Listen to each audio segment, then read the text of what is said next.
l'expérimentation transformative. La théorie de la connaissance produit cette idée fondamentale d'une connaissance qui devient une construction. Cette construction remplit une fonction d'adaptation à la réalité. Une connaissance purement fonctionnelle dont on ne peut pas échapper. La connaissance doit être comprise à partir de cette nécessité vitale qui n'est rien d'autre qu'un des mécanismes proprement humains de l'adaptation. Il convient de toujours ramener toute connaissance, toute émotion esthétique à l'adaptation. Ainsi, cette fonctionnalité de la connaissance constitue la structure commune du pragmatisme. À cette notion, il faut ajouter l'idée d'interaction. La connaissance se construit comme une adaptation à l'environnement, mais aussi dans une interaction avec celui-ci. Pour John Dewey, il n'y a que de l'action dans une vie humaine, une vie d'action dans laquelle on ne cesse d'agir. Toujours dans le monde, on pense en termes d'action, puis à partir des résultats de cette action, on pense la connaissance selon ce que John Dewey appelle la reconstruction de l'expérience. L'idée de reconstruction évoque par ailleurs le laboratoire, l'enquête, la pratique et le fait de pouvoir agir et remettre en cause les systèmes existants. Reconstruire amène à combattre l'inertie de l'habitude. Selon John Dewey, dans ce processus de pensée, enquête et découverte deviennent synonymes. Autrement dit, il n'existe pas de but ultime à atteindre, chaque découverte représente le commencement d'une nouvelle enquête. Pour John Dewey, il faut concevoir l'éducation comme une reconstruction continue de l'expérience. De façon globale, une vie humaine constitue une vie de connaissance permanente, mais toujours dans cette interaction avec l'univers, avec l'environnement qui implique la restructuration permanente de l'expérience et son enrichissement constant, signifiant par là que de plus en plus de savoirs deviennent autorisés avec de plus en plus de liens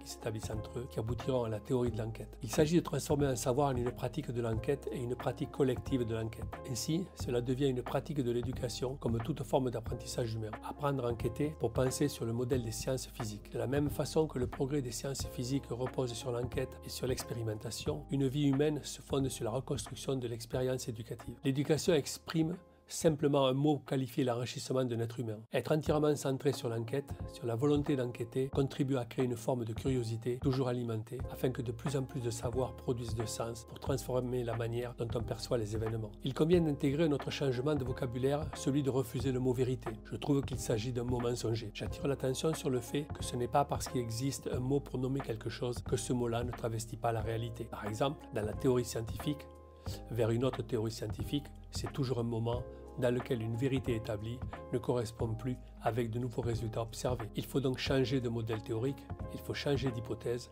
et travailler sur de nouvelles approches que l'on testera. L'assertabilité garantie constitue un concept utilisé par la philosophie pragmatique, notamment par John Dewey. Elle signifie qu'une solution a été trouvée à une situation problématique dans le cadre de la théorie de l'enquête. Il s'agit d'abord de procéder à l'identification d'un problème à résoudre correspondant au moment auquel l'étudiant se voit contraint d'explorer une situation problématique compte tenu du changement de son environnement habituel. Ensuite, il s'agit d'élaborer des hypothèses conçues comme un plan d'action pour résoudre le problème identifié initialement. Cette expérience se traduit par la recherche des conséquences correspondant à la transformation de la situation initiale. L'expérimentation devient ainsi transformative. Les éléments qui la constituent se transforment réciproquement et développent de nouvelles caractéristiques. À cet égard, le plan d'action mis en œuvre correspond à une finalité visée et non à une fin absolue, dans la mesure où elle peut être susceptible d'être modifiée par une nouvelle expérience. La troisième phase de la logique expérimentale correspond à la mise en œuvre de l'hypothèse. Celle-ci doit être associée à l'évaluation des conséquences de l'action dès lors que l'objet de l'enquête correspond à la transformation d'une situation initiale